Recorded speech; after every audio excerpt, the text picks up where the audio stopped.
up to another good morning. Time to go. Oh, we are all looking for adventure. We are all looking for adventure. We are all Welcome back to the 3x5 Live podcast. Our mission here is purpose-driven productivity.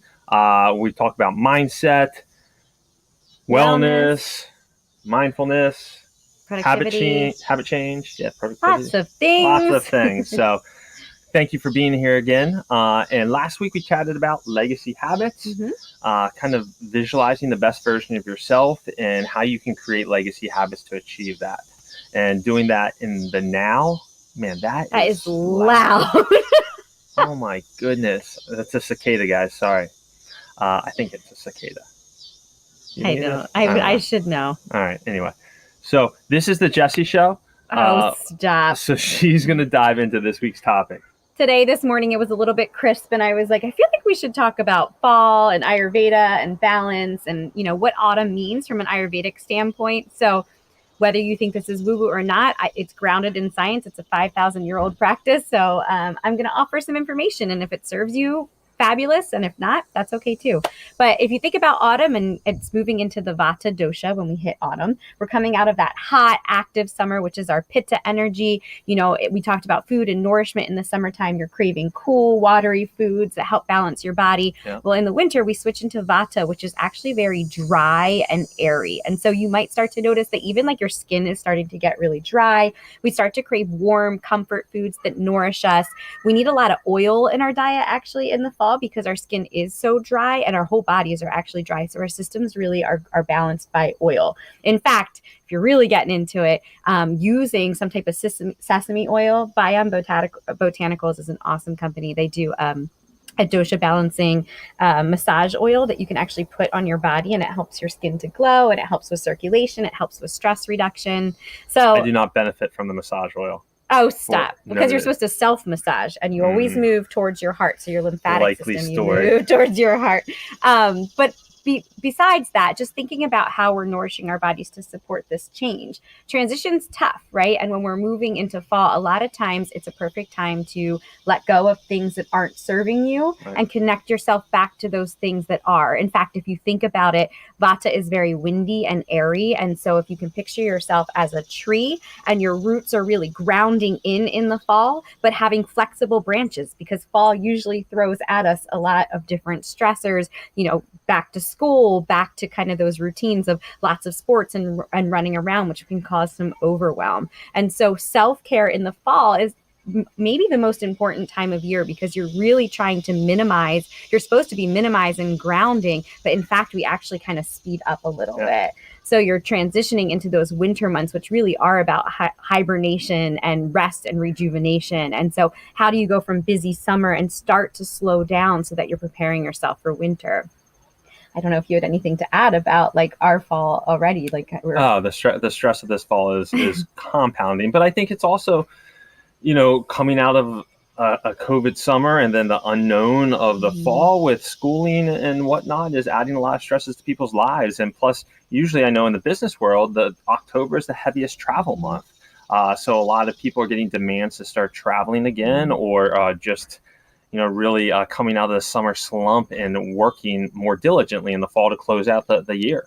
Yeah, so that from a productivity standpoint, we double down in the fall, which is funny because our bodies usually are craving more of a grounding slowdown. And so long story long is just, I would love for you to look at this transition and how it's impacting you. It can be a really heavy time emotionally, physically, mentally for us, because we are in conflicting balance of what we should be doing, right?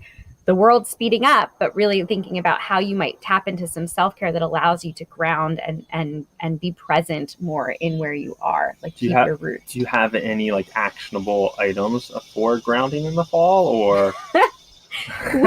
One of the best ways is actually to go barefoot and literally ground outside in grass. So when the weather starts to shift, sometimes we start to layer up and put our everything back on. And the process of putting our feet to the earth and just being outside in nature immediately lowers your cortisol levels more significantly than anything else you could possibly do. So when you say, are there actionable steps. Get outside first thing in the morning. Allow your biorhythms to recalibrate with the rising sun, which you notice that the sun, it's getting dark earlier again because our days are starting to get shorter. And so acclimating yourself with that daily rhythm can do so much for your system and that cortisol level, those stress hormones. So that's one thing. The oil massages are so great for your body and your lymphatic system.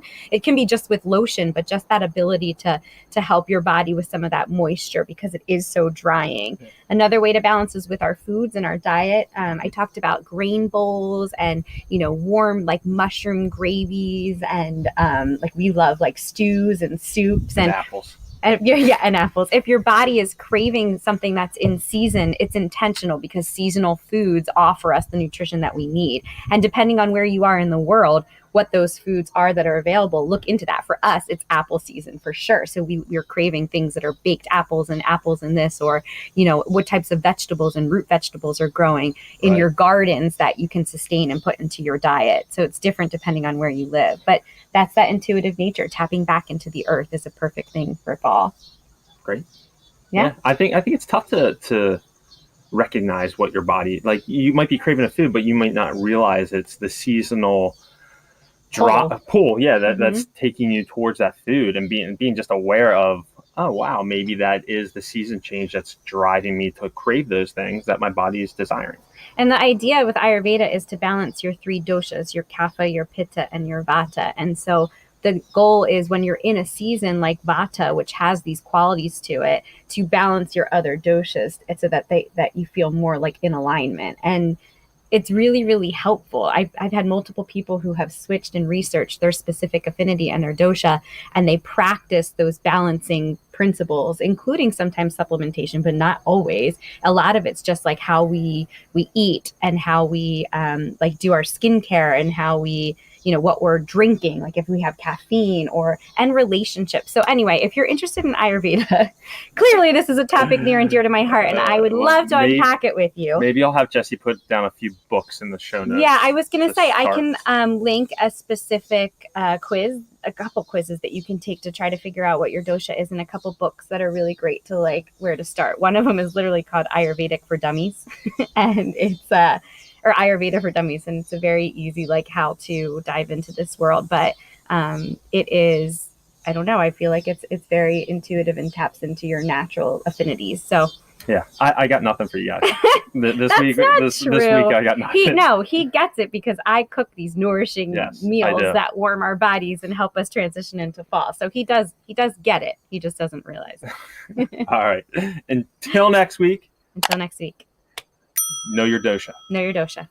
See you guys. Take care. Hello world, wake me up to another good